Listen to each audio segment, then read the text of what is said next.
Bonjour à tous, je suis ravi de vous accueillir pour ce webinaire avec Olivier Sauvage, Bonjour. que je connais quand même un paquet d'années maintenant. Au début, on faisait aussi chacun un blog de SEO. Tu avais un blog qui s'appelait Captain Commerce. Ouais, C'est comme ça qu'on s'est connus à l'époque. Je ne sais pas si tu maintiens encore beaucoup ce non, blog-là.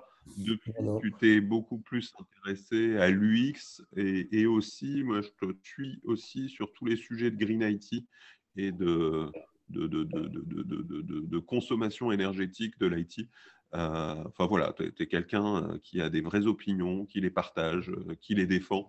Et je suis ravi pour ça de t'accueillir. Aujourd'hui, on va parler du X, mais je serais ravi à une autre occasion de parler avec toi aussi de Green IT et de tous ces sujets liés à l'environnement, qui lient environnement et digital. Donc, Mhm. ravi de Avec t'accueillir, plaisir. Olivier. Merci de m'avoir invité, c'est vachement sympa et c'est un plaisir de te revoir parce qu'on s'est effectivement on s'est croisés il y a longtemps et on ne s'est pas revus alors depuis 2 ans déjà et puis depuis pas mal de temps aussi, donc voilà, ça fait toujours plaisir. Ouais, c'est cool. Je Mhm. te laisse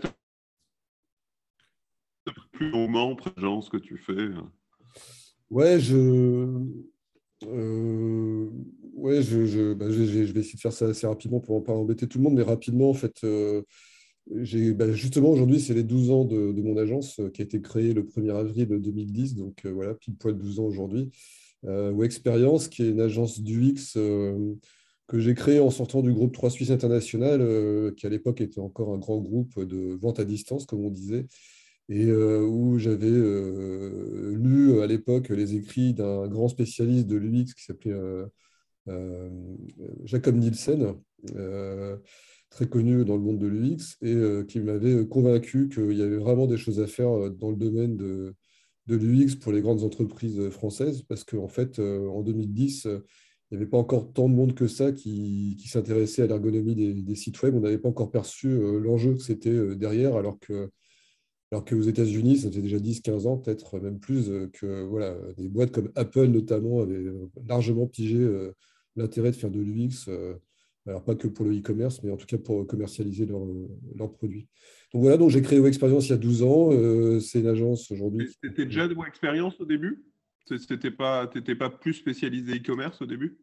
Ah si, si, bah, alors, si on remonte encore plus dans le passé, j'ai même une première agence de création de sites e-commerce en 2003. Donc, D'accord?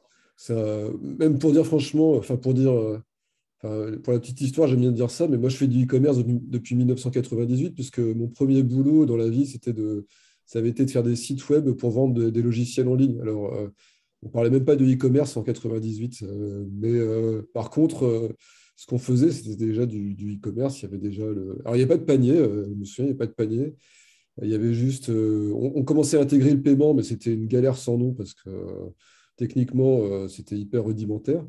Mais par contre, les principes de l'UX étaient déjà là, en fait, même si je ne le savais pas à l'époque.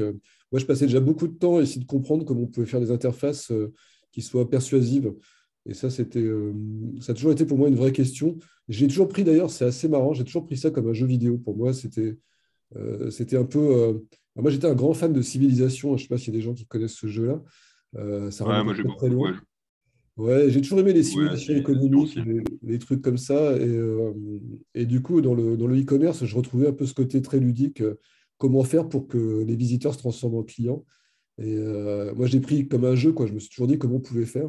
Et déjà à l'époque, mon centre d'intérêt, vraiment, il était sur justement l'affichage de l'information, les messages qui étaient délivrés, la mise en avant du produit, le parcours utilisateur. Alors tout ça, sans savoir ni connaître le mot, enfin le mot UX, je ne connaissais même pas. L'ergonomie, on n'en parlait pas non plus, c'était pas vraiment dans les radars. Mais par contre, il y avait déjà un enjeu parce que en fait, même si en 98, il n'y avait pas encore beaucoup de gens sur Internet, en fait, je m'étais rendu compte que c'était important quand même que les choses soient claires, euh, faciles, accessibles, en fait, et faciles pour tout le monde, en fait. C'était vraiment quelque chose que je trouvais d'important, en fait. Donc, du coup, voilà. Et après, j'ai fait des sites de e-commerce. vers 2003. Ça a duré quelques années avant de planter ma boîte. Et c'est à cette occasion-là que j'avais créé le blog Capitaine Commerce, qui d'ailleurs était très orienté, encore une fois, UX, mais sans que je le sache vraiment. En fait, j'aimais bien regarder ce qui se passait aux États-Unis. Je lisais beaucoup ce qui se passait sur les blogs aux États-Unis. Et ils parlaient déjà pas mal de design, d'expérience utilisateur. Et en fait, ce que je voulais faire à l'époque avec ce blog, c'était de montrer à mes clients, les e-commerçants, qui étaient les premiers e-commerçants en France, qu'on pouvait faire autre chose que des interfaces pourries de sites web en e-commerce, parce qu'à l'époque, il y avait une solution qui s'appelait OS Commerce, qui était très, très connue. Ça permettait de créer son site en 5 minutes. C'était vraiment génial. Par contre, au niveau apparence, c'était vraiment mauvais parce que c'était des sites sur 3 colonnes.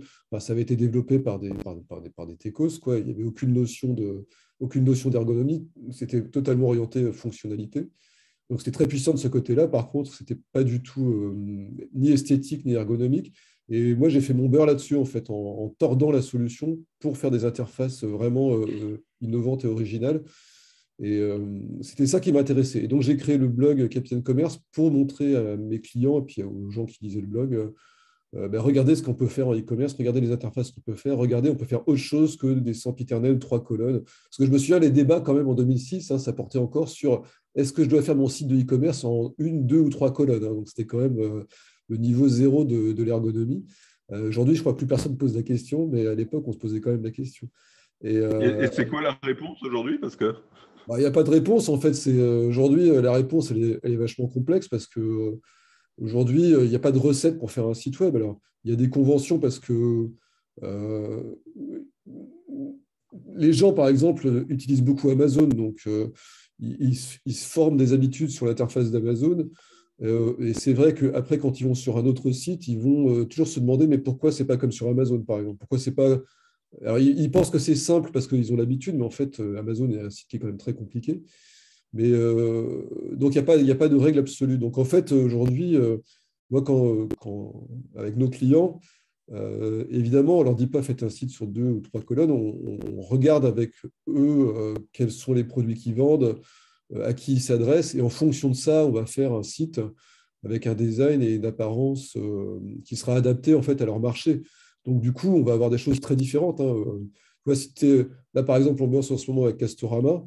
C'est un sujet qui est très complexe parce que c'est un site où il y a plusieurs dizaines de milliers de références. La question, c'est comment on fait pour que les gens trouvent facilement le moindre produit sur un site comme ça. C'est très difficile. Autant quand tu vas en magasin, le vrai magasin, tu as un peu tes repères parce que c'est géographique, c'est en 2D, c'est bien indiqué, puis on voit d'un seul coup d'œil un peu toute l'arborescence du magasin, hein. Il suffit de se mettre dans le centre d'un rayon Castorama et on voit tous les panneaux sur les côtés des rayons et on peut se repérer facilement. Sur un site web, c'est plus compliqué quand même. C'est pas aussi simple que ça et c'est dur pour les gens de se représenter mentalement ce qu'il y a dans le site web. Donc, donc ça, c'est un exemple typique. Après, et tu peux avoir à mais l'opposé des il y sites. a un truc sur un site web qui est la barre de recherche que tu n'as pas en magasin quand même, hein. Donc, Voilà, et d'ailleurs, c'est tout à fait vrai. Et c'est amusant d'ailleurs de voir que pendant longtemps, le web a essayé de s'inspirer de ce qui se faisait en magasin.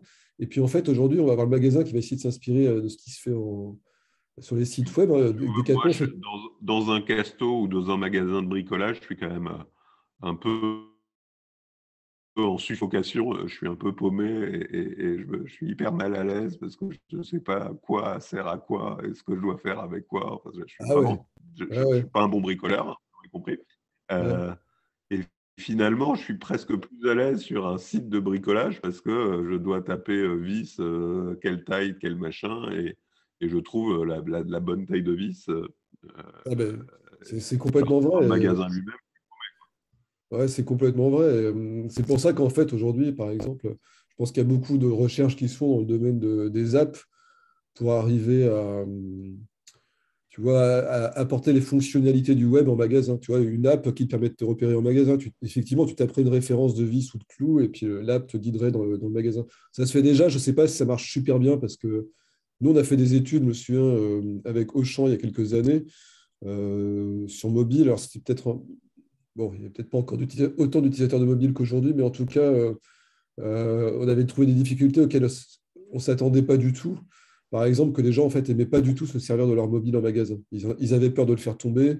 Ils avaient peur de vider la batterie, ils avaient peur de se le faire voler. Et en fait, c'est des trucs qu'on ne mesure pas du tout, tu vois. Quand on est coincé derrière son écran et qu'on imagine des sites ou des apps, on se dit, ouais, on va faire ça, on va faire ça, on va faire telle fonctionnalité, ça va être génial pour les gens. Puis en fait, quand tu vas sur le terrain, bah, tu te rends compte que tu peux avoir développé les meilleures fonctionnalités du monde. Les gens vont dire, ouais, mais moi, j'ai peur de me faire voler mon mobile en magasin, donc ta fonctionnalité, elle ne sert à rien, quoi. Et si je dis ça, c'est peut-être aussi une bonne introduction à l'UX parce que mon métier aujourd'hui, c'est vraiment ça. C'est pas tellement de se dire on va concevoir des super fonctionnalités parce que l'être humain n'a aucune limite, hein, dans son imagination. Par contre, c'est plutôt de voir vraiment ce que veulent les gens et ce qu'ils font vraiment dans la vraie vie. Et ça, c'est vachement plus important parce que c'est vraiment comme ça, justement, qu'on va créer des interfaces de sites qui sont adaptées aux gens. Parce que sinon, c'est trop facile, en fait.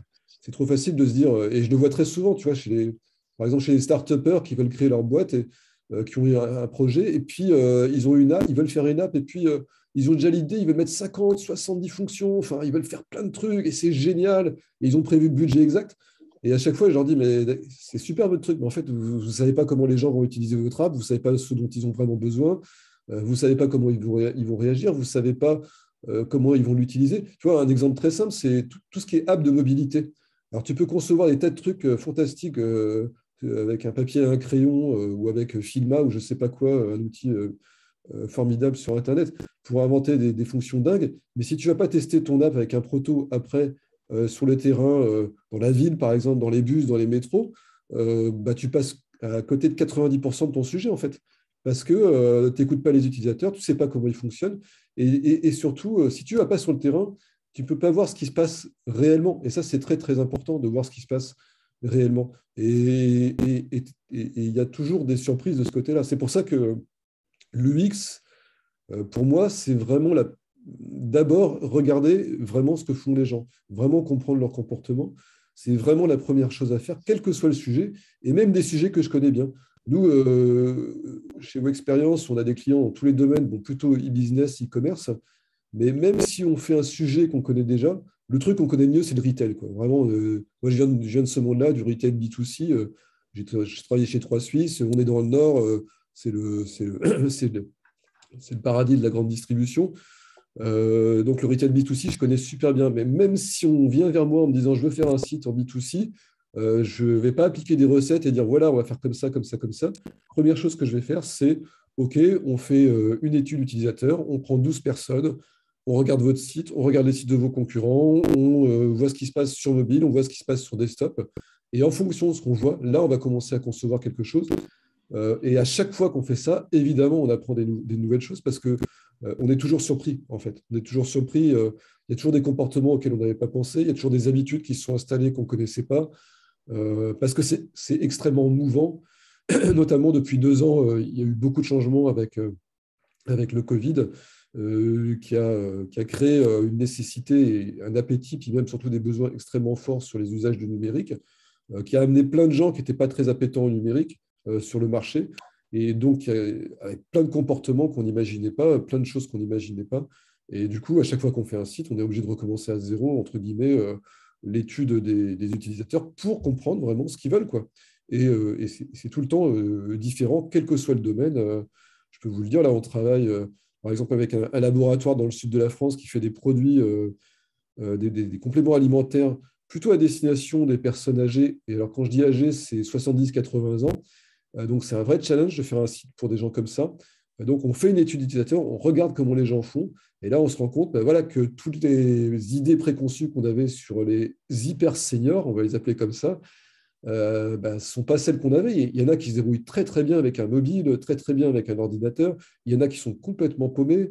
Et puis, ils ne voient pas du tout le web comme nous, en tout cas moi, en tout cas comme moi, je peux le voir. Donc voilà, on a besoin de faire systématiquement en UX cet exercice de voir ce que font vraiment les gens et à partir de là, d'améliorer l'ergonomie des interfaces, d'imaginer des solutions, de créer des designs. Après, on peut faire énormément de choses, mais la base, c'est vraiment ça, quoi. C'est vraiment ça.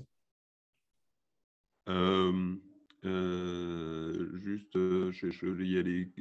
Donc, les 12 utilisateurs sont sélectionnés dans l'audience visée. Tu veux dire quoi, Daniel? Au cas où tu peux mettre ton micro si tu veux préciser ta question. C'est pas très clair pour moi.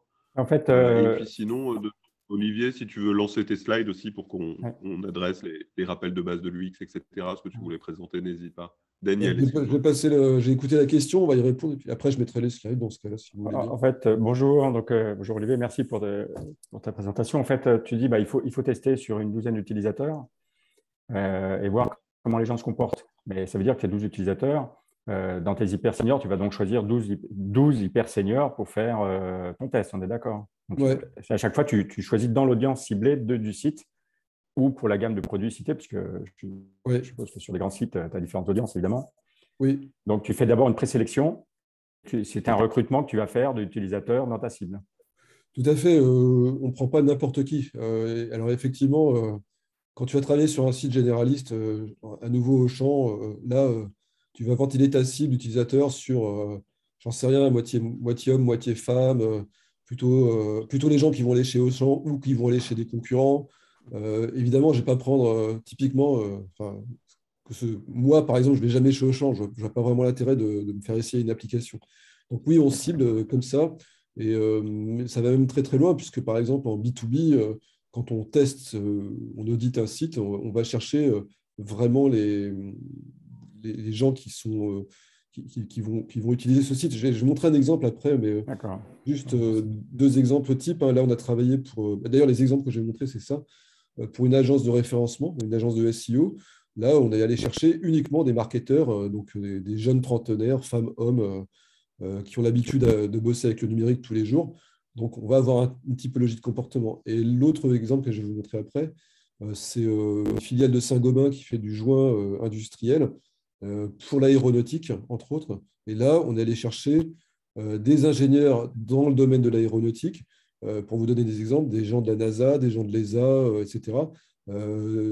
D'ailleurs, c'est un véritable sport d'aller recruter parfois les testeurs, parce que trouver un type de la NASA qui veut bien passer une heure à répondre à vos questions sur un site web qui connaît ni dev ni d'Adam, c'est pas évident, quoi. Mais on y arrive, et c'est extrêmement important parce que, en fait, elle est intéressante cette question parce que on a souvent tendance à penser que quand on fait de l'UX, nous, on s'intéresse qu'à l'ergonomie. En fait, on s'intéresse aussi beaucoup, et je dirais même à 60%, à ce qui se passe dans la tête des gens par rapport à un produit, par rapport à une offre. Parce que c'est très différent, quelqu'un qui est impliqué. Si je prends mon histoire de joint de fusée, si je demande à Madame Michu, elle n'est pas impliquée du tout. Alors, c'est un être humain, on va avoir des réactions au niveau de l'ergonomie, on va voir comment ça se passe au niveau de l'interface. Mais c'est très différent de prendre un ingénieur de la NASA parce que lui, il connaît le sujet, il a vraiment besoin des fois d'acheter des joints de fusée. Donc, il va regarder beaucoup plus en détail l'interface, il va lire les textes, il va regarder les images beaucoup plus et il va poser les bonnes questions. D'où l'importance justement de ce ciblage hyper fin. Et juste aussi une petite information supplémentaire, parce que j'ai eu souvent la question, moi maintenant, mais je l'ai encore, pourquoi que 12 personnes? Parce que dans ce protocole qu'on utilise, qui est vraiment issu du monde de l'ergonomie, 12 personnes suffisent largement à analyser entièrement l'interface d'un site web. C'est prouvé scientifiquement, si je puis dire, comme dans une pub. Mais ça ne servirait à rien de faire 14, 15, 20. En fait, à partir de 12, on a fait, grosso modo, on a fait le tour de la question. On ne peut pas tout voir, mais on a fait le tour de la question. Et c'est des choses qu'on oppose à des études quantiques. On fait aussi, on peut très bien faire des études quantiques 100, 200 personnes. Et là, c'est du en ligne. On laisse les gens seuls face à l'interface, on leur pose des questions et on retire des informations, mais c'est autre chose. C'est autre chose et c'est moins intéressant. Nous, ce qui est vraiment intéressant dans ce qu'on fait, c'est vraiment justement d'être face à face avec ces gens, de les accompagner, de faire les tests avec eux. Et c'est un peu comme de la psychologie. C'est de la psychologie, en fait, d'ailleurs. Comme, je ne sais pas si vous regardez Arte vient sortir En thérapie, là, la nouvelle série, ben, on fait un peu la même chose. On fait de la thérapie avec les utilisateurs sur leur site web. C'est pareil. C'est un peu un travail d'orfèvre, mais c'est avec ça vraiment qu'on arrive à améliorer les sites. Donc, je partage un peu mon écran. Je ne sais pas Vas-y. sur quoi tu veux enchaîner, Gabriel. Ce que je peux montrer, c'est Non, un non, petit mais peu. tu nous as déjà un peu rappelé les bases de l'UX, mais si sur ta presse, tu as des choses un peu écrites, comme ça, les gens peuvent imprimer ces bases-là. Et puis après, je crois que tu voulais parler des dernières tendances. en termes d'expérience utilisateur? J'ai parlé de ça justement parce que comme j'étais aussi en train de préparer, alors attends, je trouve ça. Je n'ai pas l'habitude de faire le partage d'écran sur mon. C'est en bas, tu as le truc share, tu as une flèche share. Voilà. Ouais, donc normalement, alors c'est pas ça.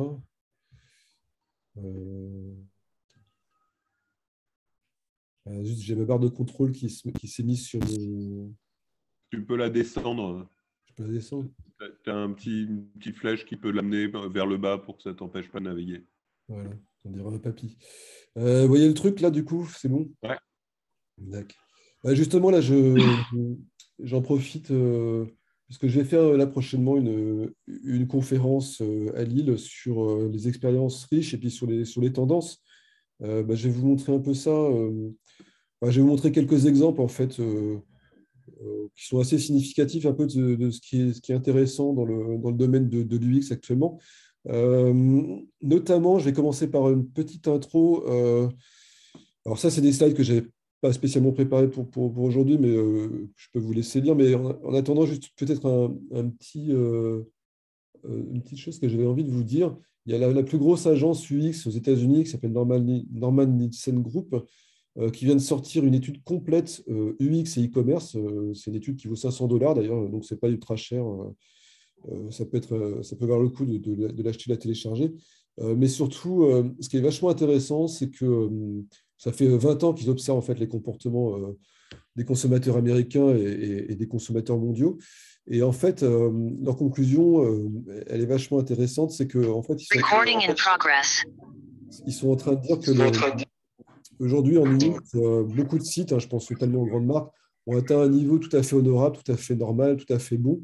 Donc c'est vrai qu'aujourd'hui, quand on prend des grands sites, les choses se passent plutôt bien, mais que désormais, la next step, c'est vraiment d'aller vers ce que proposent notamment beaucoup d'acteurs de niche, de e-commerçants, de e-commerce de niche qui sont souvent monoproduits et qui vendent directement à leurs consommateurs et qui font un travail assez incroyable sur le merchandising de leurs offres et de leurs produits. Et c'est un peu ça que je vais vous montrer. C'est vraiment de se dire aujourd'hui, l'UX, c'est pas simplement réussir à faire une bonne ergonomie de site, c'est vraiment arriver à offrir des expériences plus riches, plus engageantes, parce que, comme vous le voyez sur cette slide, en fait, on passe de plus en plus de temps à la fois sur nos mobiles, de plus en plus de temps à travailler de chez nous. On va un petit peu moins en magasin, donc il y a vraiment un intérêt pour les marques à travailler des expériences qui vont un peu au-delà des ergonomies classiques de site pour justement pallier, tu vois, à toutes les sensations qu'on n'a pas en magasin. Tu vois, on parlait des magasins de bricolage tout à l'heure. Alors, moi non plus, je n'y vais pas dans les Castos et les Leroy Merlin parce que je me sens complètement oppressé. En fait, je ne supporte plus cette profusion qu'on a quand on est dans ces magasins-là. N'empêche que je suis content quand je vais sur un site, alors je ne vais pas citer le Casto et le Leroy Merlin, mais sur un site qui, quelque part, me permet de retrouver un peu mes sens de ceux qui sont utilisés quand je suis en magasin. Ceci étant dit, donc je vous ai mis c'est quelques exemples là, que j'avais préparés pour ma prochaine conférence, qui sont des trucs assez intéressants. Alors, j'ai juste. Ça devrait aller. Ça, c'est une tendance que j'aime beaucoup et qu'on va trouver sur les sites de niche de plus en plus.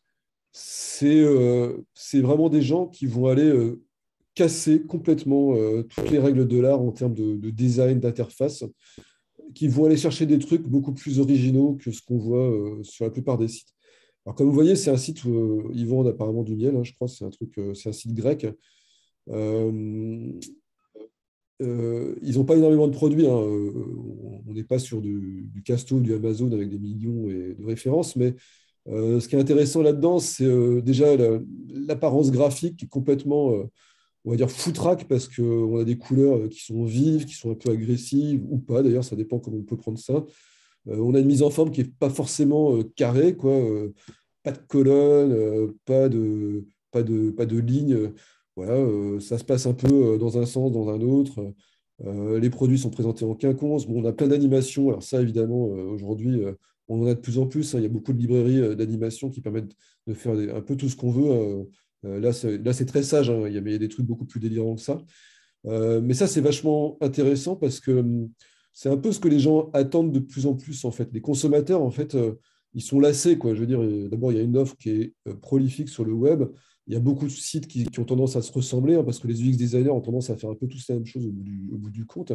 Et donc, aller chercher un petit peu une identité visuelle, une identité de marque un petit peu plus riche, un petit peu différente, quitte à casser un peu les codes, ça peut être une bonne stratégie pour aller se différencier un peu de ses concurrents et offrir des expériences qui vont un peu plus engager l'utilisateur, parce qu'aujourd'hui, c'est quand même le problème, quoi. Aujourd'hui, c'est comment on fait pour que la personne, quand elle arrive sur votre site, notamment sur mobile, pour capter son attention. C'est franchement très compliqué parce que je lisais un article ce matin là-dessus. Il y a des gens qui disent que, en fait, il faut faire une bonne première impression, hein, c'est comme dans la vraie vie, mais que sur le web, on a à peu près 150 millisecondes pour le faire. Alors, un dixième de seconde, quoi. C'est extrêmement court.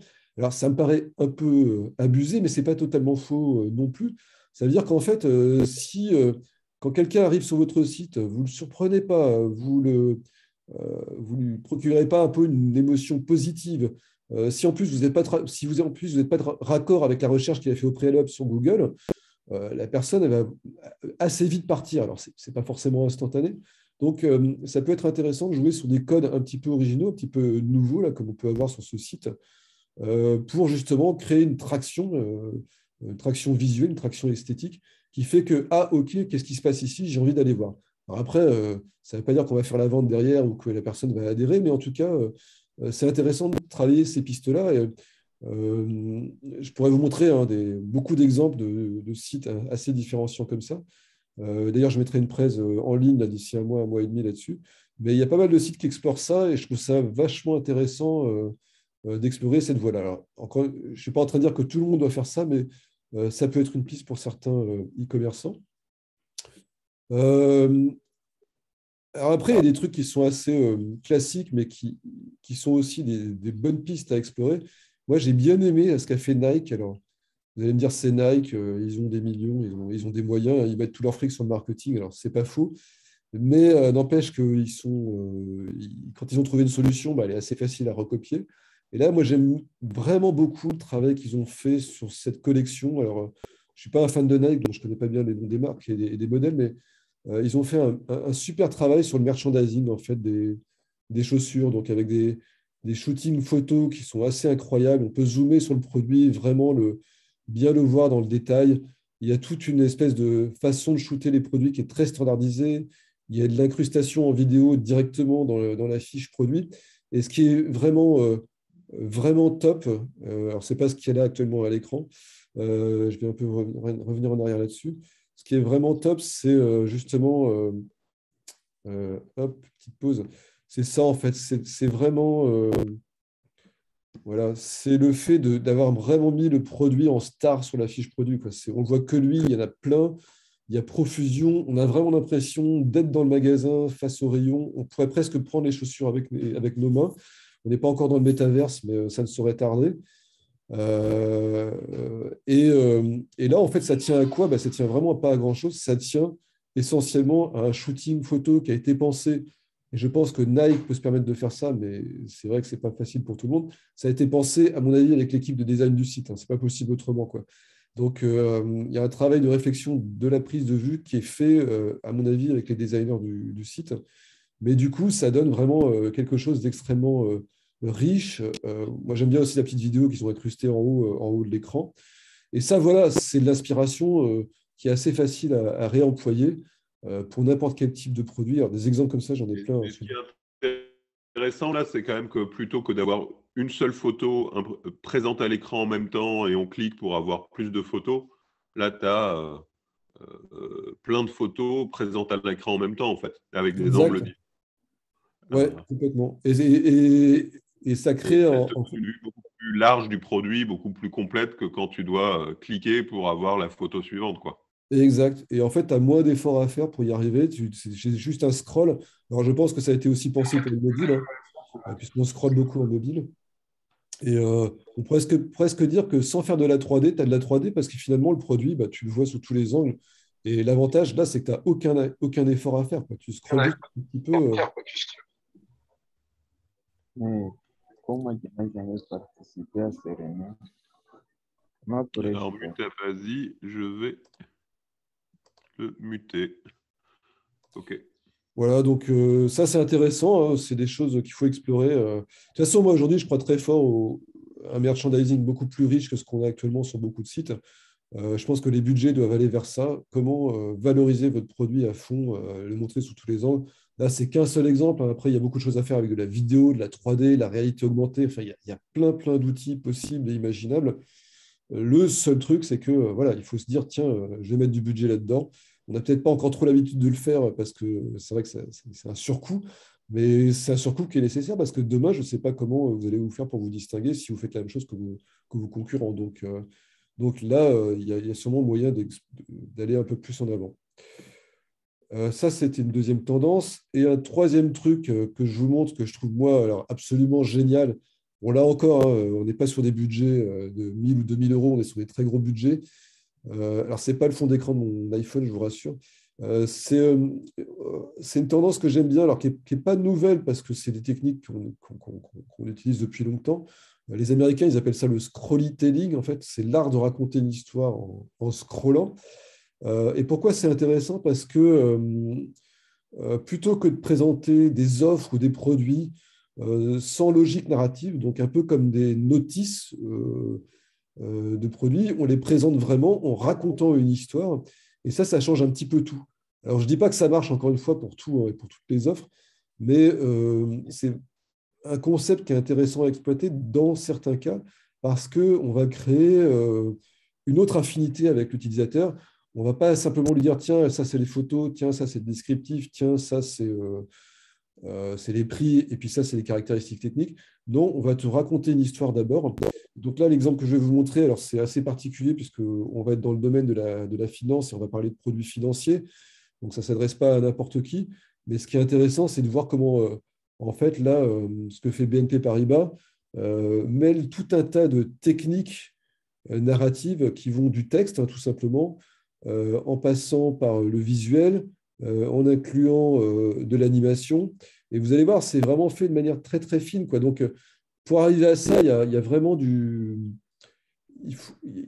y a des équipes qui sont vraiment très polyvalentes et qui vont devoir travailler de manière très fortement collaborative pour arriver à créer ce genre de récit visuel. Donc, on va avoir des content designers, des motion designers, des rédacteurs, des développeurs, des UX designers, et qui vont arriver à créer de l'adhésion et de l'interaction.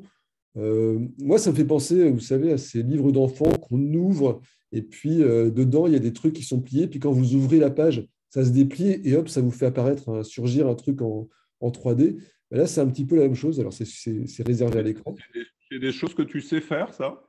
Ah oui, tout à fait, bien sûr. Ouais. Ouais. Alors, c'est des choses C'est une page comme ça coûte combien, grosso modo, pour se donner un ordre de grandeur?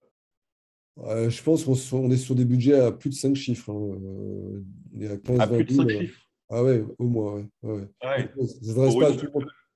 Ouais, parce que tu vois, tu es obligé de. Tu vas avoir des motion designers, des graphic designers, des rédacteurs, des content designers. Enfin, tu fais déjà bosser pas mal de monde, hein, plus les devs. Ce n'est pas le développement forcément qui coûte le plus cher là-dedans, c'est la conception.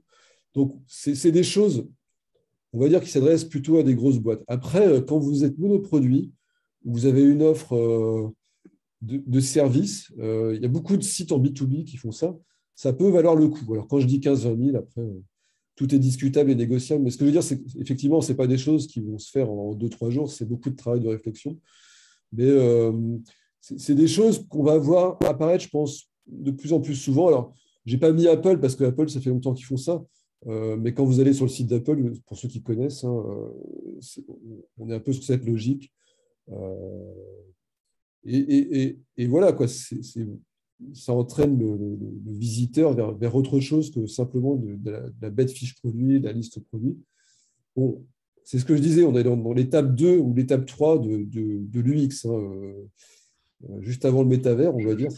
Je t'interromps une seconde parce que Catherine a posé deux questions et une question enfin la dernière sur les cinquantenaires, je te laisserai y répondre peut-être après ou dans l'after. Après, elle évoquait quelle est la difficulté de la réflexion actuelle autour des sites Internet avec l'équilibre entre l'ergonomie, le référencement et le développement durable? Et en particulier, effectivement, le sujet référencement par rapport aux fiches produits qu'on a vues tout à l'heure ou par rapport à ce type de page animée en storytelling. Enfin, je ne sais plus comment Le j'ai oublié scrollytelling. le Le scrollytelling. storytelling. Comment tu concilies ces différents facteurs, ergonomie, Bah, SEO et développement durable? c'est une très très bonne question. Il n'y a pas de réponse toute faite. Alors déjà, en tout cas, il y a une première réponse euh, qui est organisationnelle. Ça veut dire qu'il faut avoir des équipes polyvalentes et qui soient centrées sur les mêmes objectifs. Ça, c'est la première difficulté d'abord.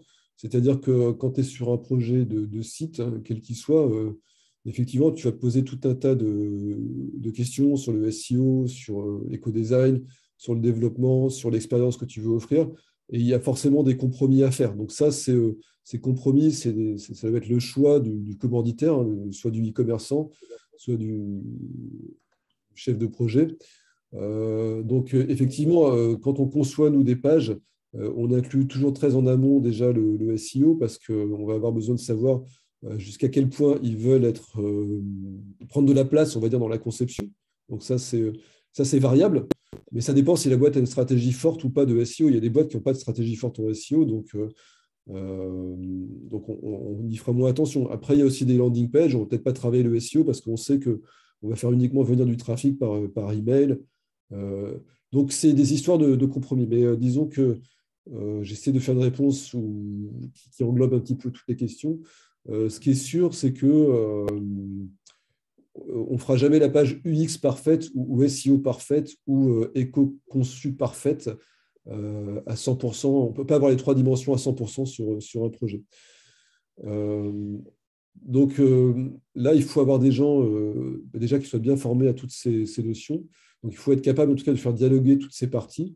Et notamment pour la partie alors SEO, on l'a vu, mais sur la partie éco-design, alors qui est un sujet, moi, je trouve extrêmement complexe parce qu'aujourd'hui, bon, alors il y a peut-être des experts dans la salle qui me contrediront, hein, mais tant mieux, on est là pour ça aussi. Il est quand même très difficile de se dire à quel moment un site devient éco-conçu. Parce que, disons qu'on peut passer beaucoup de temps à optimiser un site en diminuant le poids des images, le poids des vidéos, en supprimant les animations, en optimisant le code. Mais disons que ça, naturellement, c'est quelque chose que, en tout cas, nous, on le fait naturellement. Pourquoi? Parce qu'en fait, plus on va faire ça, plus on va diminuer les temps de chargement, optimiser les temps de réactivité de l'interface. Donc, on peut le faire jusqu'à un certain point.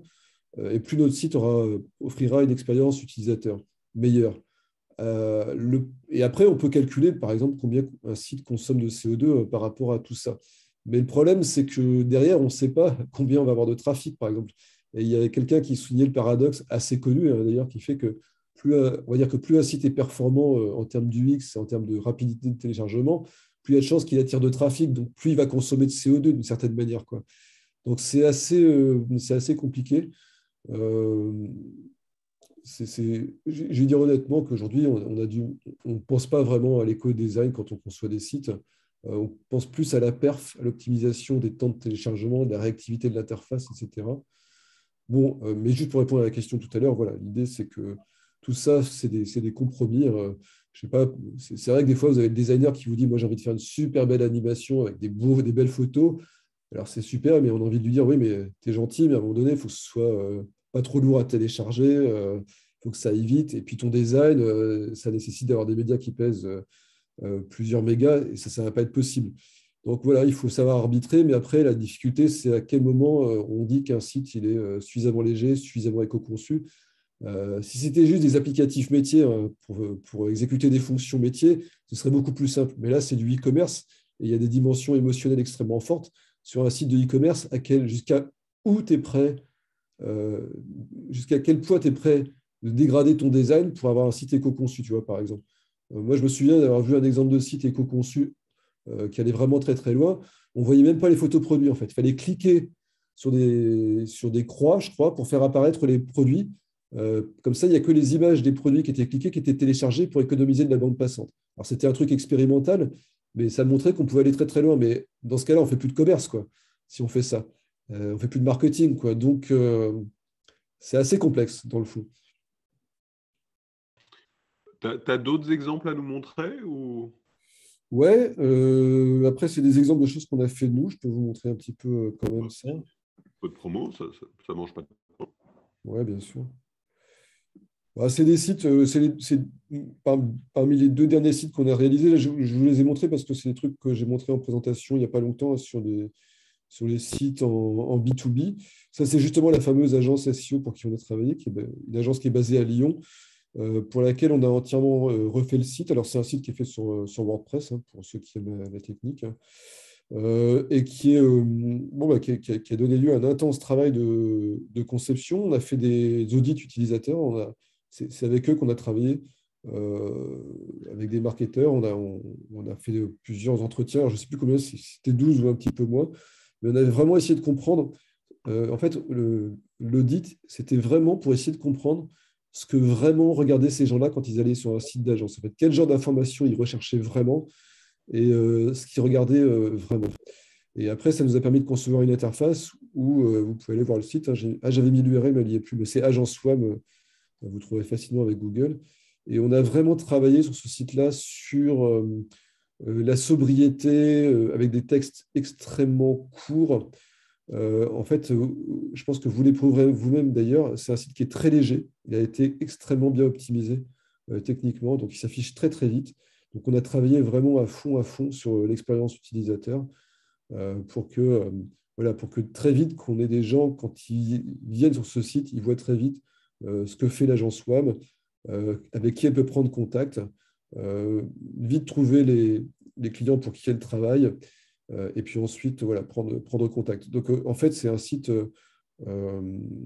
très sobre. D'ailleurs, même au niveau du design, on a fait quelque chose qui est assez à l'image de l'agence, d'ailleurs, qui est une agence très sérieuse, très rigoureuse. Et voilà, donc ça, c'est quelque chose qu'on a fait récemment. Et puis, dans un eux-mêmes, ils ne faisaient pas déjà des sites Internet de leur côté? Comment? Eux-mêmes, ils ne faisaient pas des sites en tant qu'agence SEO? Non, pas du tout. Non, ils sont vraiment dans le SEO. Ils ont une agence de RP, ils sont vraiment dans la création de contenu, donc vraiment, non, pas du tout. D'accord. Ouais. Et puis, un tout autre domaine, c'est le fameux projet avec la NASA, entre guillemets, Saint-Gobain, alors, c'est pas Saint-Gobain, hein, la société s'appelle Omnisil Solutions, qui vend du joint, en fait, alors, essentiellement pour l'aéronautique, mais pas que. Et là, ils avaient besoin, eux, de retravailler leur image de marque, hein, et puis de se mettre un petit peu au standard du web, en fait, pour un métier qui est un métier alors, très intuitif, personae, hein, parce que vous n'avez pas des milliards de personnes qui achètent des joints pour des fusées ou pour des avions à réaction. On parle sans doute de quelques centaines de personnes dans le monde, c'est pas énorme, mais ils avaient vraiment qu'on retravaille à la fois leur identité visuelle, donc ce qu'on a fait, avec quelque chose un peu à l'image de ce métier-là, assez technologique, avec une apparence presque un petit peu complexe, parce qu'on sait qu'on est face à des gens qui aiment la complexité. Hein, ce pas des gens qui aiment la simplicité, ils ont besoin de challenge cérébral, on va dire. Donc le site est un petit peu à l'image de ça. Il y a énormément de contenu dessus, il y a beaucoup de fiches techniques à télécharger, d'exemples, etc. Donc c'est un site d'information essentiellement, avec comme objectif de la génération de leads. Donc là, je n'ai pas mis les exemples, mais sur la page contact, par exemple, vous pouvez choisir avec qui vous allez interagir, vous allez pouvoir voir la photo du contact commercial, avec qui vous allez pouvoir échanger si vous avez des besoins. Donc là, c'est une autre typologie de projet. Et ce qui est peut-être intéressant là-dedans, c'est de dire que l'approche design, design et contenu, elle est radicalement différente. Alors, ça peut paraître contradictoire avec ce que je dis habituellement. Moi qui dis tout le temps, faites des sites simples avec des textes courts, etc. etc. Là, c'est un site où, au contraire, les contenus sont assez lourds. En fait. On a des textes assez longs. Et encore une fois, c'est quelque chose qu'on a identifié, c'est ce besoin chez les clients potentiels de ces produits-là, d'avoir du lourd, d'avoir du contenu, de l'info. Il faut que ça, voilà, faut que ce soit des trucs. Il faut que le cerveau ait de quoi mastiquer, on va dire, de l'info. Donc, il y en a pas mal, quoi. Et puis, évidemment, ça peut servir le SEO, bien sûr. Même si là, sur des marques comme ça, je ne pense pas que ce soit forcément en SEO qu'on trouve des nouveaux clients, mais voilà. Donc ça, c'est deux exemples de choses qu'on a faites. Alors, c'est pas des sites avec des interfaces et des animations dingues qui partent dans tous les sens, mais en fait, qui sont des sites qui vont être le reflet exact, nous, des choses et des besoins qu'on a pu ressentir chez les futurs clients de ces marques-là. Donc, on s'est vraiment adapté et on voit qu'on a deux approches complètement différentes. On s'est vraiment adapté en fait, à chaque fois aux utilisateurs. Donc, on part vraiment de ces gens-là, des utilisateurs, pour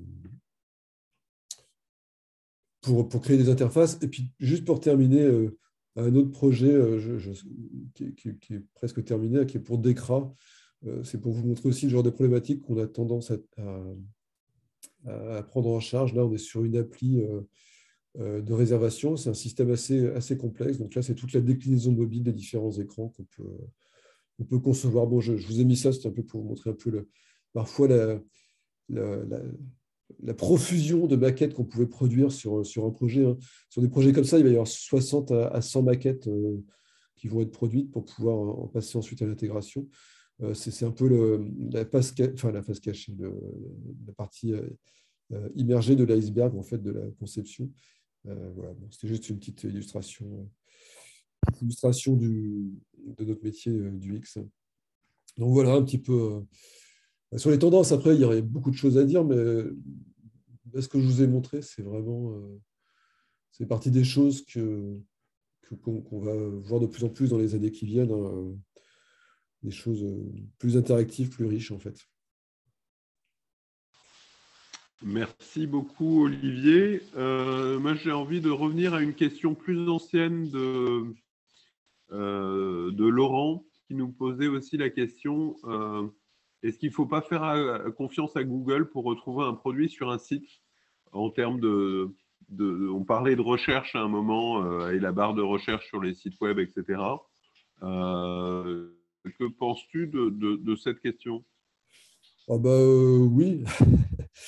Oui, parce qu'aujourd'hui, je pense que c'est Google qui fait le gros boulot de tri pour pas mal d'offres, effectivement. Après, ça n'empêche pas que sur son site, il faut avoir un bon moteur de recherche. Ça reste quelque chose de compliqué parce que ceux qui savent, hein, référencer 100 000 références dans un moteur de recherche et faire que c'est facile à trouver, c'est beaucoup de travail. Après, il faut quand même que le site permette d'affiner les recherches, parce que Google ne va pas permettre d'affiner la recherche. Mais typiquement, quand vous recherchez un canapé, je vous donne un exemple parce que c'est un exemple, enfin, c'est une expérience personnelle récente, mais moi, j'avais envie d'un canapé jaune. Voilà, donc j'ai tapé canapé jaune dans Google et j'en ai eu plein en Google Shopping, etc. Après, ça m'a ramené sur le site Maison du Monde. Et après, c'est sur le site Maison du Monde qu'il va falloir que j'ai des filtres. Est-ce que je veux un canapé de 2, 3, 4 places? Quelle dimension? Quel prix? Et c'est là que nous, on va intervenir en tant que UX designer.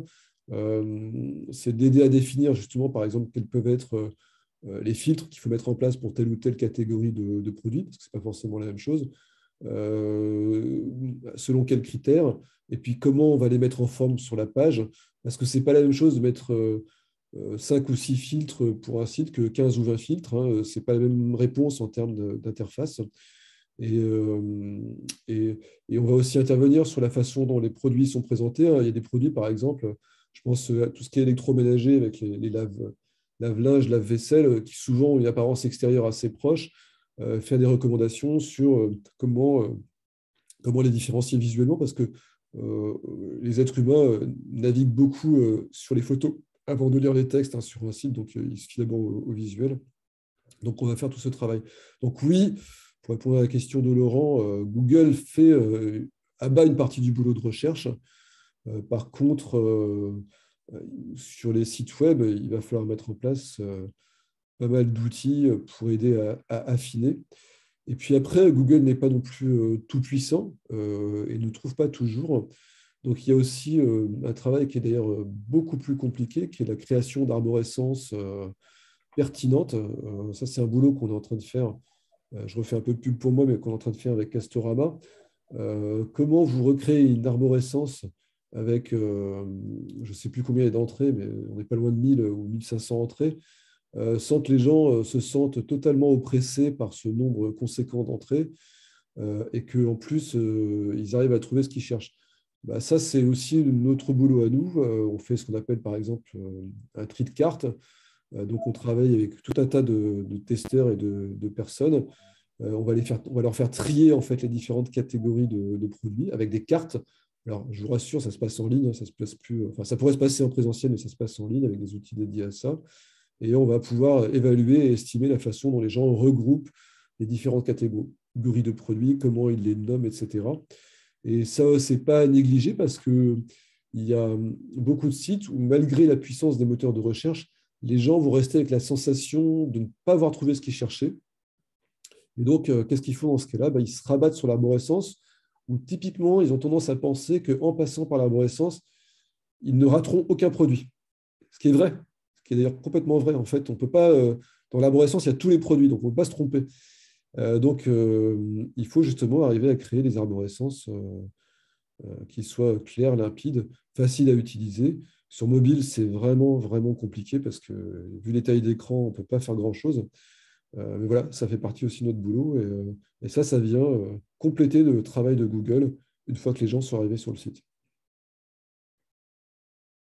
J'avais une petite question aussi par rapport au site que tu nous as présenté, que tu as fait, ceux de l'agence WAM, ou même, là, je n'ai pas retenu la marque là sur les joints, où on est sur un site B2B classique, pas sur des sites e-commerce, où en fait, autant sur l'e-commerce, on peut avoir des vrais outils de test pour tester l'ergonomie avec des indicateurs qui vont être est-ce qu'on améliore la conversion, ce genre de choses. Donc, on peut avoir cette logique d'objectivation du travail qu'on fait en UX et de gagner des points qui rajoutent de la performance. Comment tu fais vraiment ça sur un site B2B? Tu disais qu'il y avait eu des tests, avec peut-être pas 12 utilisateurs, mais qu'il y en avait pour les tester, les écouter avant de faire le travail sur les sites de l'agence WAM et autres. Qu'est-ce que tu vas objectiver? Quelle différence par rapport à une démarche, on va dire, plus classique de créer des sites web où tu travailles d'abord sur des maquettes avec un designer créa et puis derrière, tu mets en forme, quoi. Sur les objectifs de site, alors en B2B, hein, bon, sur un site d'agence, la difficulté, c'est que la transaction ne se fait pas sur le site, elle se fait après. Alors, qu'est-ce qu'on va mettre comme type d'objectif en place? Alors, on peut toujours mettre en place la génération de leads, hein, le nombre de gens qui remplissent le formulaire de contact, mais donc pour ceux qui, je pense que tous ceux qui travaillent en agence le savent, hein, les leads rentrent aussi pour beaucoup par le téléphone, donc on ne sait pas s'ils sont venus sur le site. Après, on va s'objectiver sur des mesures assez classiques de taux de rebond, par exemple. Est-ce qu'on arrive à diminuer ce taux de rebond? Sur des mesures d'engagement, est-ce que les gens regardent une page, deux pages? Quelle page ils regardent, par exemple? Sur des temps d'engagement aussi, ça peut être intéressant. Ça, c'est des métriques assez classiques. Bon, alors, c'est des indicateurs qu'on peut avoir en tête, mais évidemment, ils ne sont pas suffisants pour se faire une idée de la performance en elle-même du site, qui reste, selon moi, quelque chose de toujours très compliqué à évaluer. Après, nous, on a aussi créé un questionnaire UX qui permet d'évaluer la qualité de l'ergonomie du site, entre autres. On l'a appelé UXL, UX Maître, qui est un questionnaire qu'on pose soit en fin de navigation, soit en fin de test, quand c'est des tests, et qui permet d'évaluer la satisfaction utilisateur, donc le niveau d'attractivité du site, le niveau de persuasion du site, le niveau de rassurance, par exemple. Alors, c'est un petit peu objectif, et donc ça nous permet de savoir si le site répond à certains critères. Après, alors mesurer les choses, c'est bien. En B2B, c'est vrai que c'est plus compliqué. Après, qu'est-ce que j'allais dire du coup? Euh, Après, tout ça ne donne jamais vraiment l'info, enfin le pourquoi du comment, en fait. C'est toujours la difficulté en UX. C'est pas tellement de savoir où ça pêche, parce qu'on arrive assez vite à savoir ce qui ne va pas. Enfin, on arrive à savoir assez vite où ça ne va pas. Par contre, on a beaucoup plus de mal à savoir pourquoi ça ne va pas, et ça fait partie de notre métier. Et puis, juste en plus de cette réponse, j'en ferai une autre sur la partie application métier, parce que ça nous arrive aussi de travailler sur des interfaces pour des applications métiers. Alors là, c'est beaucoup plus facile de mesurer la performance, parce que c'est très simple, hein. Tu prends une tâche, tu te dis au départ, ma personne, mon bonhomme, il lui faut 30 secondes pour faire telle tâche. Et si après ton boulot, la personne ne met plus que 15 secondes pour faire la tâche, ben voilà, tu sais très bien, tu sais exactement combien tu gagnes. Et tu peux même le comptabiliser en euros, sonnant et trébuchant, si tu veux, il n'y a aucun souci. Donc, sur les applications métiers, c'est vachement simple. Ouais, c'est ça. Pour moi, il y a ce côté naturel de l'UX sur un site e-commerce, sur des apps mobiles, sur des apps métiers. Moi, je travaille sur une application qui s'appelle SalesDeck, que je t'ai présenté autour des process de vente en visio et comment tu prends des notes rapidement pendant une visio, comment tu prépares bien tes meetings. Là, on voit très bien l'importance et l'usage de l'UX. Ce que j'ai trouvé plus surprenant, c'est que sur les 2 sites B2B que tu nous as présentés, je trouve que c'est moins évident. Ah oui, mais C'est moins évident et c'est en cela que j'aimerais un peu comprendre ce qui, à ton avis, vous avez vraiment réussi à apporter par ce travail du X. Par exemple, sur l'agence WAM ou sur le site Ambiante ou je ne sais pas comment. ouais. Euh, Bah, il y a, il y a- il y a- tu vois, je trouve que le site de l'agence WAM est hyper intéressant. J'aime bien ce design un peu minimaliste avec des illustrations assez pointues, des polices assez choisies. Enfin, je trouve qu'il y a un très beau travail de design. Très certainement, enfin voilà, je trouve que c'est un très beau site. Après, quand je le regarde, je me dis pas, tiens, il y a eu un travail du X. Je me dis, tiens, il y a un beau travail de design. ouais. Euh, Comment ce travail du X se traduit? Toutes Et- les interviews que vous avez faites, comment elles ont été transcrites dans votre travail? Alors, c'est le drame de ma profession, c'est qu'on ne voit pas ce qu'on fait. Bah, tu le vois mieux sur un site e-commerce, tu le vois mieux sur une app. Ouais, alors en fait, l'UX, c'est quelque chose qui ne se voit pas, puisque l'UX, c'est une expérience vécue de l'intérieur, donc on ne sait pas ce qui se passe dans la tête des gens. En fait, sur un site comme WAM, comment ça se passe? Au départ, on travaille avec le client, donc l'agence, qui nous dit, voilà, nous, on voudrait alors, refaire notre image, ça c'est une chose, mais on voudrait un site qui permette à nos utilisateurs de comprendre très vite qui on est, de trouver très vite de l'information sur nous, et puis de prendre contact avec nous facilement. On va définir des objectifs. En fait, c'est le client lui-même qui va nous dire, voilà, donc on voudrait que ça se passe comme ça sur notre site. À partir de là, une fois que ces objectifs sont définis, on va mettre en place un audit et donc là, on va faire un test utilisateur avec un panel de personnes qui sont dans la cible et on va leur faire exécuter des tâches diverses et variées sur le site sans leur dire évidemment les objectifs. Le but, c'est pas de leur dire il faut que vous fassiez ça et que vous y arrivez. On leur dit simplement tiens, en fait, vous recherchez une agence SEO, vous avez entendu parler de l'agence WAM, vous êtes curieux parce que vous en avez entendu plutôt du bien et vous allez voir. Et hop, on les envoie sur le site, en mobile ou en desktop, et on regarde ce qui se passe. Et on leur pose tout un tas de questions, on creuse avec eux le sujet. Et de ce test qu'on va mener avec une douzaine de personnes, au final, va se dégager tout à fait naturellement tout un tas d'insights, de trouvailles, en fait. Et on va se rendre compte, par exemple, que les textes qui étaient très, très longs sur l'ancienne version étaient beaucoup trop longs parce que les gens ne les lisent pas du tout. Ça, c'était un vrai souci qu'on avait parce que, ouais, étant une agence SEO, eux, ils aiment bien mettre beaucoup de textes pour être bien référencés. Mais là, on s'est rendu compte qu'en fait, les gens ne lisaient pas du tout les textes et que ça les rebutait même. Donc, c'était plutôt négatif. On va se rendre compte que, en fait, alors, je n'ai pas travaillé sur le projet, donc ce que je vous donne, c'est des exemples, hein, ce n'est pas forcément ce qui s'est passé, mais on va se rendre compte, par exemple, qu'ils aiment bien voir tout de suite les références, quoi. C'est le premier truc qu'ils vont aller voir. Ou alors cliquer tout de suite sur qui sommes-nous. Ah, moi, j'aime bien. Si on a 4 ou 5 personnes qui nous disent ah, moi, j'aime bien aller voir tout de suite qui ils sont. Et notamment, ce que j'aime bien voir, c'est à quel endroit ils sont. Ben là, on sait qu'on a un truc. et qu'on va mettre l'adresse du site ou la localisation, on va la mettre vachement en avant parce qu'on va se rendre compte que c'est un besoin qui est demandé.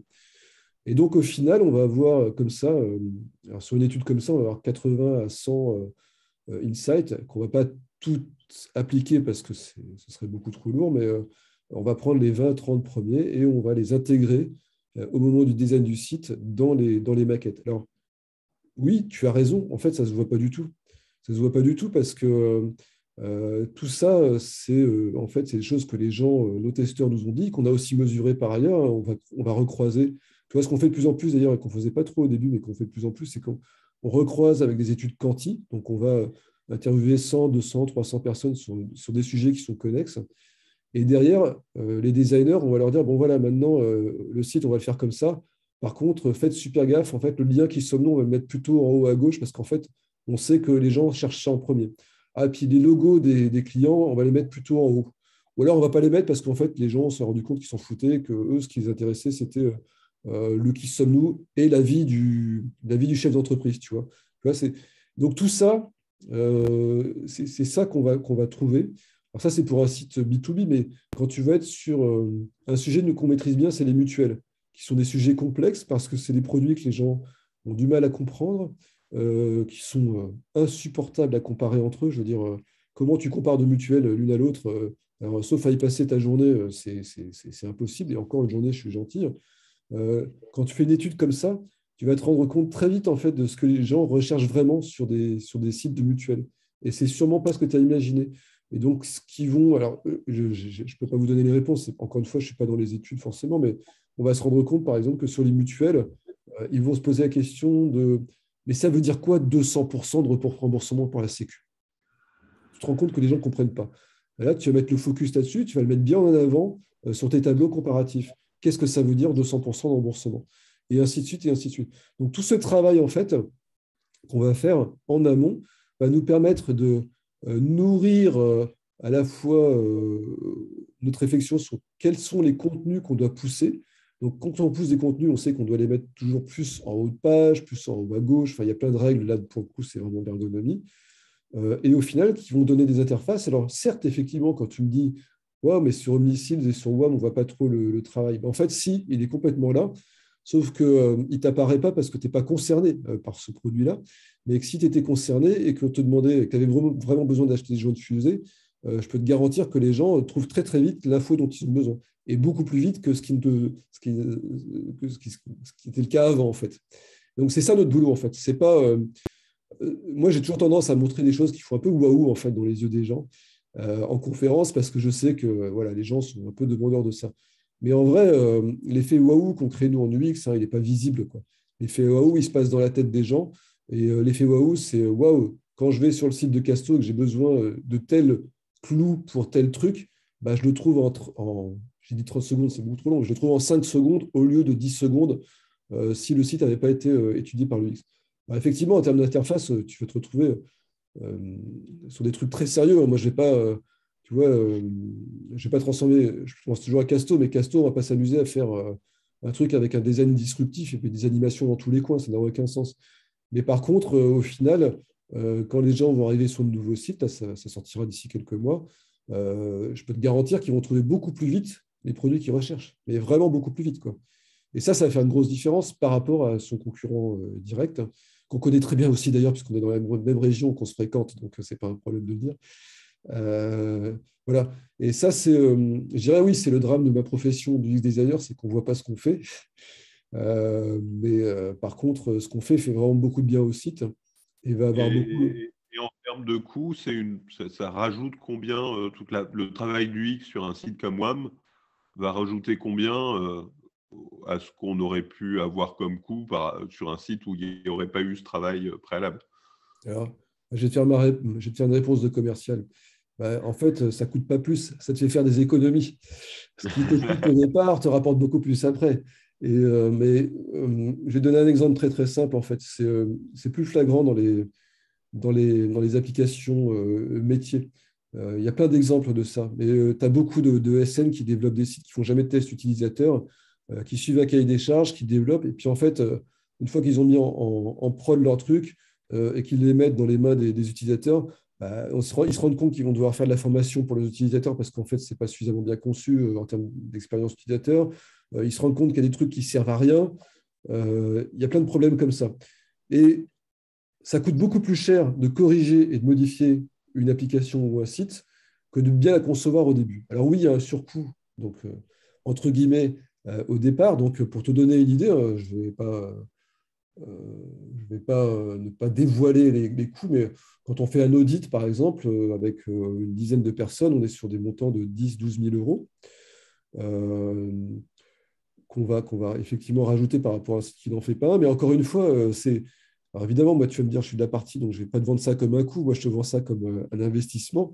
Et c'est un investissement qui fait que, au final, sur les 3 années qui viennent, tu vas avoir un site qui va être beaucoup plus facile à utiliser, qui va être beaucoup plus en phase avec les besoins des personnes et qui va te permettre de répondre beaucoup mieux à la demande de tes clients. Donc derrière, tu leur fais gagner du temps, tu leur procures une meilleure satisfaction, tu vas mieux les fidéliser. Donc c'est vrai il faut le voir comme un investissement indispensable. Et peut-être pour aider les gens qui sont là, que je ne connais pas et donc je ne sais pas pour qui ils travaillent, mais pour leur donner peut-être un peu une idée avec qui on travaille. C'est vrai que nous, on prend rarement des clients, je parle en e-commerce B2C, qui vont faire moins de 4 ou 5 millions d'euros de chiffre d'affaires. C'est pour donner un peu une idée du moment à partir duquel on intervient. Et c'est important parce qu'en fait, ça veut simplement dire que ce qu'on fait n'aurait pas tant de sens que ça en dessous de ce genre de chiffre d'affaires. Alors, ça Et peut encore être... une fois, pour l'agence WAM, ils sont dans cet ordre de grandeur-là? Ah oui, tout à fait, ouais, ouais, ouais. Ouais, c'est une Ouais, grosse agence, je ne connaissais pas moi avant. ouais, pour le coup, je ne vais pas dire quel est le budget, mais c'est un budget à 5 chiffres. D'accord. Bah, Mais, 5 chiffres, ça vient vite vu que oui, alors ça peut être entre c'est- 0 et entre 10 000 et 100 000 euros. Voilà. Mais on est plutôt dans la tranche du haut du budget à 5 chiffres. Donc. Je ne le dirai pas. Mais disons que clairement, nous, en tout cas, on n'intervient pas sur des sites e-commerce. Alors, voilà, en B2C, on intervient vraiment sur des sites à moins de 10, 15 millions. Hein. C'est net, c'est clair et net. Sur du B2B, c'est une autre question parce que ça dépend. Homicides, je ne sais pas combien ils font, mais ils font peut-être 1 milliard ou 2 milliards par an. Donc, un site web, pour eux, c'est qu'ils mettent 50 000, 100 000 ou 150 000, ça ne changera rien, concrètement. Et pour l'agence WAM, c'est stratégique. Donc là, ils ont fait un vrai investissement. Donc, c'est très variable. Nous, on intervient vraiment sur... ça dépend, en fait. Soit on intervient sur des startups qui ont fait des levées de fonds, qui ont vraiment une ambition d'aller très, très loin, enfin, qui ont des grosses ambitions. Soit on intervient avec des très gros clients. Là, on est vraiment sur de la refonte, sur de l'optimisation, et on accompagne les équipes UX, et on est sur des budgets assez conséquents systématiquement. Et aujourd'hui, ce qu'on fait de plus en plus souvent, c'est qu'on travaille beaucoup en B2B sur l'entreprise, sur la PME, grosse PME, PMI, ETI, qui sont des gens qui ont des moyens, qui n'avaient pas trop investi dans le numérique depuis le début, et qui maintenant se mettent à vendre en direct auprès de leurs clients et qui ont besoin d'accélérer. Donc là, c'est des gens qui vont être capables de mettre 50 000, 100 000, 150 000, voire même encore plus. Alors là, c'est UX, design, IT, etc. etc. Et alors, si je parle juste du UX, on divise sur des budgets de 20 à 30 000 pour la partie études et conception. Voilà, mais encore une fois, on ne s'adresse pas à des sites qui vont faire 500 000, 1 million d'euros ou un petit peu moins parce que ça n'a pas tellement de sens. Moi, quand il y a des gens comme ça qui viennent nous voir, moi je leur dis, mais là, vous en êtes au stade où vous devez plus investir sur votre SEO, sur votre AdWords, sur votre service client, sur l'UX. L'UX commence à prendre du sens. C'est un peu comme une bagnole, quoi. Tu vois, tu ne vas pas mettre un additif de performance sur une Dacia 80 chevaux. Par contre, sur une voiture qui fait 200 chevaux, qui a besoin d'abattre du kilomètre à toute vitesse, tu as besoin d'additifs. Bah là, nous, on va intervenir. C'est un peu ça. Enfin, c'est pas forcément une super métaphore. Bon, j'en retrouverai une autre plus tard. Mais voilà, quoi. Merci beaucoup, Olivier. Moi, vous propose tous de passer à la deuxième phase du webinaire. Alors même, il est déjà un peu tard par rapport à ça. Mais en tout cas, on peut aussi faire une phase d'échange si vous voulez allumer vos caméras, poser des questions directement à Olivier. on peut utiliser le Jamboard ou pas, parce qu'il est déjà 11h11. Je me rends compte que j'ai laissé filer le temps avec une conversation intéressante. Mais voilà, si dans la salle, Laurent, Anne, Catherine, Silune, Clara, vous voulez intervenir, vous voulez compléter, vous voulez nous partager ce que vous avez retenu de ce webinaire, de cet échange sur l'UX, de la manière dont vous pouvez l'utiliser dans vos activités les respectives. Je sais, Laurent, que tu voulais en parler aussi dans l'industrie et autour des machines et des UX de machines. On peut ouvrir la conversation et échanger tous ensemble dans les 18 minutes qui nous restent jusqu'à la fin officielle de ce webinaire. Puisque tu m'as cité, Gabriel, je vais peut-être prendre la parole 2 petites secondes. Avec plaisir. Si vous m'entendez bien. Merci beaucoup, Olivier, pour ces précieux retours d'expérience sur l'UX. Oui, donc moi, j'anime un club marketing communication d'industriels dans le B2B sur une niche qui est le process et le packaging, donc des industriels qui ne se rendent pas forcément compte de l'importance et en tout cas de tout ce que tu as pu évoquer sur l'expérience client sur leur site web. Et c'est sans doute évidemment ultra important, ne serait-ce que pour les fidéliser, les ramener régulièrement à se dire voilà, moi j'ai cette boîte en tête. Voilà, c'est des clients, enfin leurs clients finaux, une problématique d'achat machine. Si c'est une fois par an, c'est un grand maximum. Donc, c'est tout à fait différent d'un site B2C ou e-commerce où on se dit régulièrement, on va y retourner. Donc, l'expérience client, ils disent peut-être qu'elle n'est pas aussi essentielle qu'un site B2C. Et pourtant, moi, je pense que pour arriver à convertir et permettre aux clients finaux de prendre leur téléphone, si c'est ça l'objectif, et je pense qu'en tout cas, c'est un des objectifs majeurs d'un site B2B, c'est de dire je vais appeler le commercial machin, etc. Eh bien, c'est à mon avis un enjeu qui n'est pas encore très important pour eux. Ils se rendent compte, et j'avais un dirigeant, c'est pour ça au téléphone, là, j'ai pas pu tout suivre, et je lui disais qu'on était en train de parler du X, et je lui disais, sur ton stand, sur les salons, puisque la plupart des industriels vont chercher des leads sur des salons professionnels. J'ai dit, tu fais attention à comment ton stand il est fait. Alors lui, il colle des petites boîtes, des emballages un petit peu partout. Alors, il passe beaucoup de temps à réfléchir à comment va se présenter son stand. Et donc, il y avait l'expérience visiteur sur son stand. C'est une petite boîte et pour autant, il se pose ces questions-là. Et sur son site web, il ne se les pose pas ou quasiment pas. Voilà. Alors après, tu as dit qu'évidemment, il y a quand même un budget, un ticket d'entrée pour pouvoir se préoccuper de ces questions. Moi, j'ai retenu que c'était difficile de trouver des utilisateurs. Alors, on n'a peut-être pas besoin d'aller chercher des ingénieurs de la NASA pour pouvoir se dire si oui ou non on a un bon site web. Moi, je serais intéressé par éventuellement que tu partages des bonnes pratiques en B2B pour se dire est-ce qu'on a un site qui est à côté de la plaque ou pas. J'ai déjà discuté avec Gabriel des bonnes pratiques sur les sites web. La plupart du temps, les wordings sur les sites sont à peu près tous les mêmes. C'est-à-dire qu'on pourrait prendre le même wording d'un équipementier français de l'emballage et en remplacer par un autre. C'est exactement, ils disent à peu près tous la même chose. Il y a le mot innovation à toutes les sauces et puis finalement, on ne fait pas la différence. Donc peut-être qu'on l'a fait par le design, peut-être qu'on l'a fait par sa vision de l'industrie, sa vision RSE, etc. etc. Donc c'est plutôt les valeurs. Ça, j'en sais trop rien, mais en tout cas, je ne suis pas sûr qu'on arrive à bien transformer et permettre finalement de décrocher, de faire décrocher le téléphone.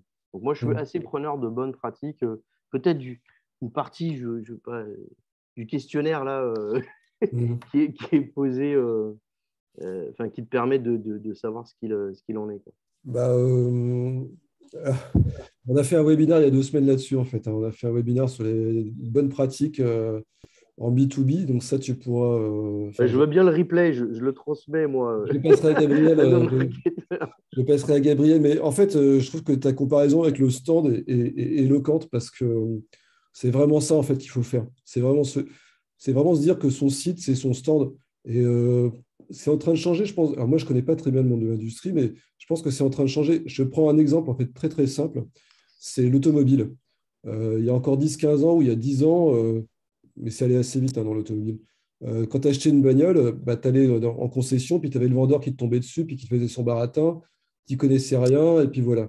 Aujourd'hui, ils font quoi les vendeurs en concession? En fait, ils font rien, ils signent juste des bons de commande.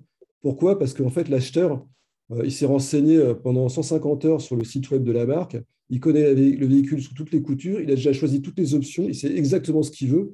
Donc, il a juste besoin d'avoir un contact humain à la fin pour finaliser la transaction.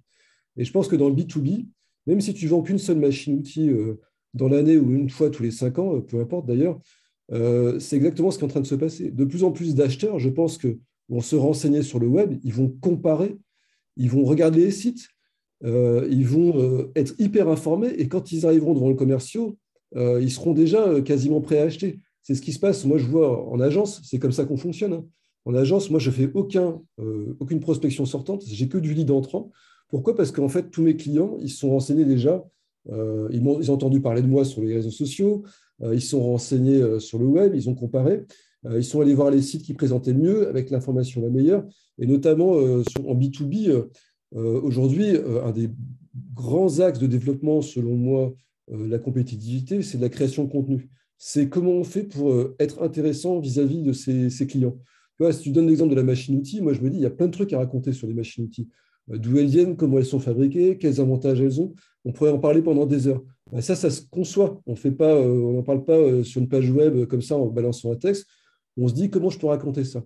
Dans 10 jours, je crois, je fais un webinaire sur l'identité visuelle des sites en B2B. J'ai plusieurs exemples dans l'industrie que je vais vous montrer. Alors, je vais vous montrer beaucoup d'exemples en fait, en B2B dans le domaine du numérique parce que c'est prédominant. Mais pour moi, c'est un enjeu essentiel. Et demain, quelle que soit la taille de l'entreprise, et quand on parle du monde industriel, c'est souvent déjà des entreprises assez importantes, je pense qu'il faut investir de plus en plus dans l'image de marque qu'on a. Et ça, pour moi, c'est l'UX, puisque c'est une identité visuelle forte qui permet de se détacher, en tout cas d'être mémorisable plus facilement. C'est des contenus qui sont adaptés à mes visiteurs. Qu'est-ce qu'ils cherchent comme info? Qu'est-ce qu'ils veulent savoir sans avoir à appeler directement le commercial? Et puis, comment aussi on peut leur raconter des histoires sur les produits, sur les services, sur le fait qu'on est les meilleurs, qu'on est les plus spécialisés dans tel ou tel domaine, qu'on est meilleurs que les autres. Bah, tout ça, ça va se passer de plus en plus sur le web. Ça ne se passera pas… je ne connais pas encore une fois les us et coutumes dans le monde industriel, mais j'imagine que c'est ça. Moi, je me souviens, il y a très longtemps, j'avais bossé pour le monde de la pêche industrielle. Et il y a 20 ans, c'était un mec qui était visionnaire. Il m'a dit, je veux qu'on fasse un site web de vente de poissons en ligne pour les chalutiers, etc. Parce qu'à l'époque, tout se faisait encore au téléphone, hein, quasiment. Toutes les transactions, tout se faisait au téléphone. Et lui, il s'est dit, mais tout va passer par le web. Et je pense que ça a dû beaucoup évoluer. Mais ce que je veux dire par là, c'est que dans ces métiers-là, toutes les bonnes… J'ai toujours pas fait de poisson sur le web, hein. Je ne sais pas vous, mais Ouais. ça n'est pas encore arrivé. Ouais. Non, mais ce que je veux dire, c'est que, en tout cas, dans le monde du B2B, que ce soit l'industrie ou des services, dans les grandes entreprises, aujourd'hui, il faut investir sur une position dans le numérique. Il ne s'agit pas de faire des sites transactionnels forcément, parce que effectivement, tu ne vas pas acheter une machine-outil sur un site web, mais par contre, sur tout ce qui est content design, sur la création de contenu, tu vois, c'est tout Alors, ton… je vais te provoquer un peu. Nous, on est la première agence d'inbound marketing en France. Ça fait 10 ans qu'on fait de l'inbound. Aujourd'hui, on évolue vers nos méthodes d'intelligence collective. Sur le B2B, quelle différence tu fais entre l'UX et l'inbound au final? Ou est-ce que l'inbound, c'est l'UX B2B?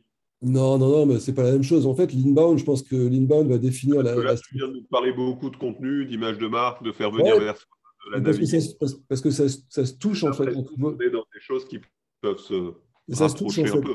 Mais ouais, ça se touche parce qu'en fait, l'inbound, tu vas définir ta stratégie, tes moyens d'action sur les réseaux sociaux, tes contenus de newsletter, etc. Et l'UX, quand tu vas faire des Et études… aussi tes contenus de site web, de Ouais, référencement naturel pour être trouvé, pour intéresser. ouais. Tu vois, la préoccupation d'être intéressant et pas intéressé et d'intéresser les gens, en revanche, elle est au cœur de l'inbound marketing, construire son audience. Ouais, Et carrément. de certaine façon, pour moi, ce que tu décris là depuis un certain temps sur l'UX appliqué au B2B ressemble beaucoup à ce qu'on fait nous quand on travaille les contenus, quand on travaille les angles éditoriaux, etc.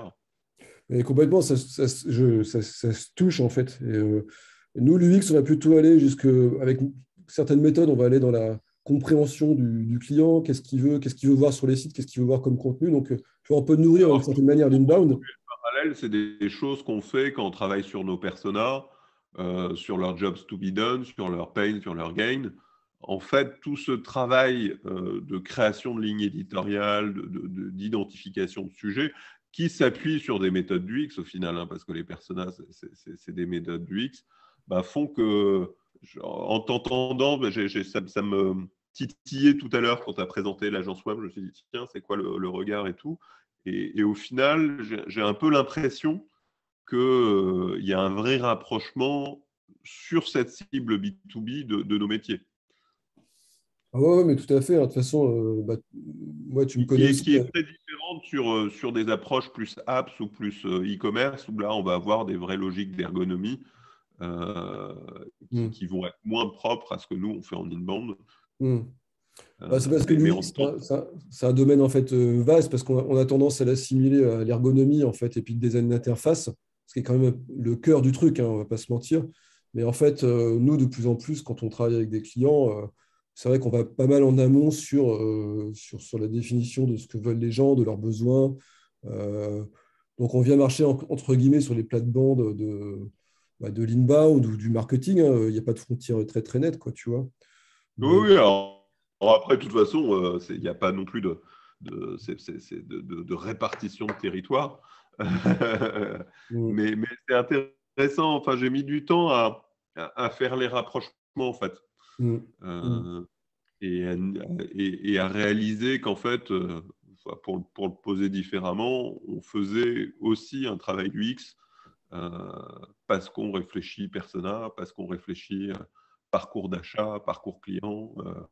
Mm, En faisant ça, on s'inscrit dans une démarche du UX naturellement, sans mm, savoir qu'on fait du UX parce que c'est les bonnes pratiques mm, euh, mm, de l'inbound, du design thinking, ce genre de choses, quoi. mm. Ouais, ouais. C'est ce que je disais au début, c'est que l'UX, tu peux en faire sans savoir que tu fais de l'UX, en fait, hein. C'est Hmm.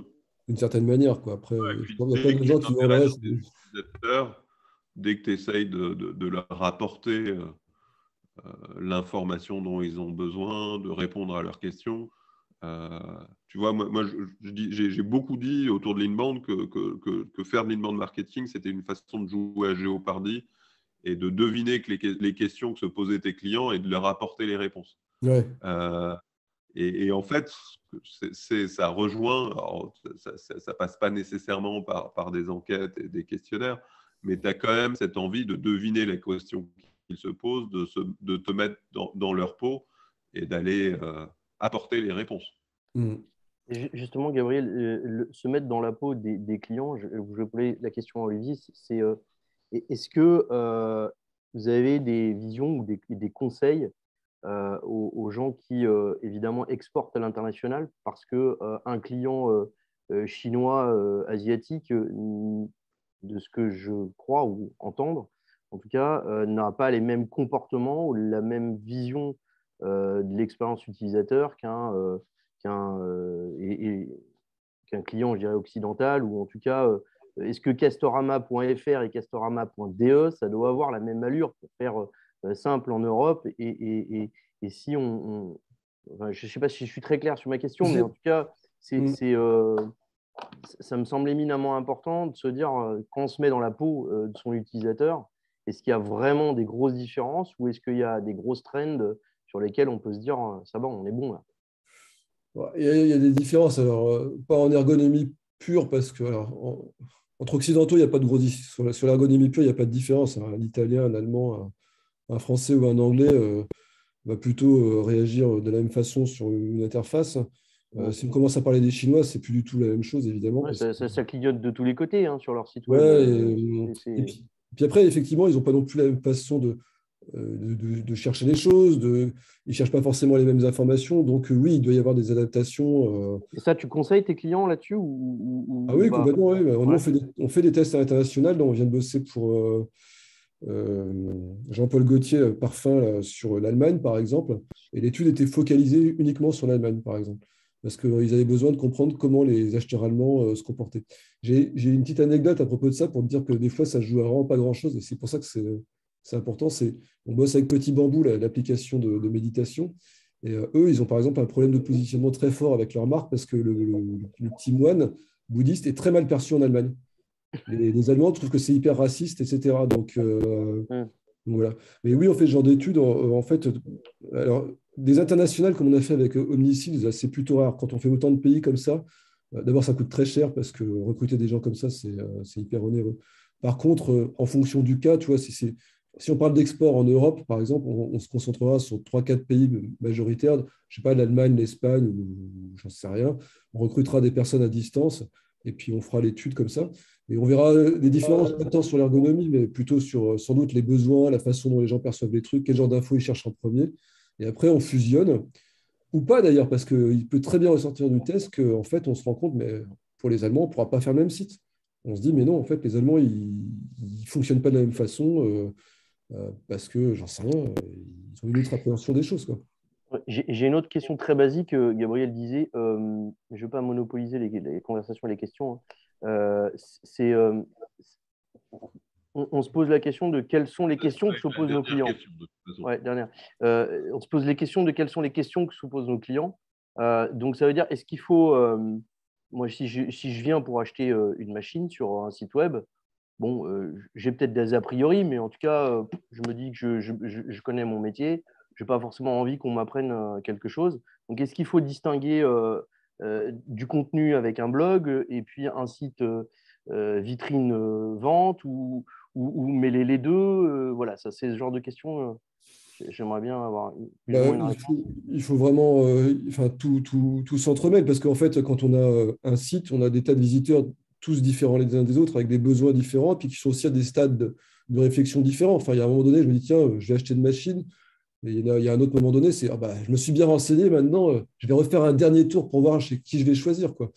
Donc aujourd'hui, la question, c'est plutôt de se dire comment on répond à toutes ces problématiques, comment on répond à toutes ces demandes et comment en un site, on arrive à y répondre. Donc ça veut dire quoi? Ça veut dire qu'on peut avoir un site e-commerce qui présente une machine avec dessus un descriptif purement technique et puis un lien vers une collection d'articles qui parlent de, je sais pas, de retour d'expérience sur la machine et puis un lien vers une vidéo qui montre la machine en exploitation dans tel site industriel.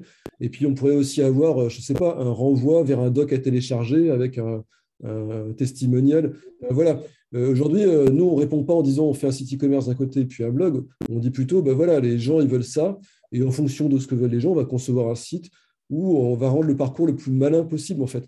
Et un parcours malin, c'est un parcours qui fait qu'on passe son temps à naviguer sur le site pour découvrir tout un tas de trucs, qui fait qu'au bout d'un moment, on va se dire, eh, putain, ces gens-là, ils sont géniaux parce qu'ils apportent plein d'infos enrichissantes, ils ont l'air pro, enfin, j'ai vu leurs clients, ils sont vraiment top, j'ai même vu des témoignages clients, et pas n'importe lesquels, hein, c'est tel machin qui a acheté, je les connais bien eux.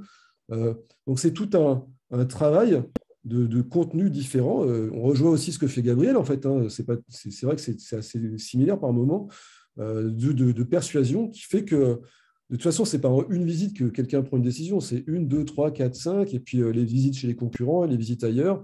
Et puis au bout d'un moment, ça se forme dans l'esprit, je sais que je vais acheter là, parce que ces gens-là, ils m'apportent tout, quoi. Ils ont l'air sympas, ils travaillent avec les bons clients, ils m'ont expliqué des tas de trucs que je ne savais pas sur telle utilisation de la machine, etc., etc. Et après, bon, il y a le contact avec le commercial qui va mais ça, c'est encore une autre histoire. Mais donc, sur un site, ça dépend. Enfin, il y a plein de possibilités. Le blog, souvent, on l'utilise. Ça peut être utilisé pour faire de l'actu. Ça peut être utilisé pour pousser des contenus instructifs, en fait, je ne sais pas comment on peut dire, informationnels. Il y a plein de possibilités, quoi. Il y en a plein. Ben, merci beaucoup à tous. Merci beaucoup, Olivier. C'était passionnant. Merci, Laurent, pour tes Merci. questions. Merci Catherine, Anne, pour votre participation dans le chat. Et puis, à la semaine prochaine, on va parler de Sales Enablement. C'est un nouveau thème à la mode. Sales Deck, le logiciel que je suis en train de créer, fait partie de cette catégorie du Sales Enablement, mais on va en parler beaucoup plus largement sur les différentes fonctionnalités, les différents usages du Sales Enablement. Et on fait ça avec Stéphane Escoffier, qui est un de nos consultants au sein d'1 minute 30. Merci beaucoup à tous, à la semaine prochaine, et merci Olivier. Et Merci Gabriel, et merci Abdel aussi pour l'organisation, et merci à tous. aussi d'éco-conception et d'autres sujets. Au plaisir de rééchanger avec toi rapidement. À plus. Vraiment. À plus, salut.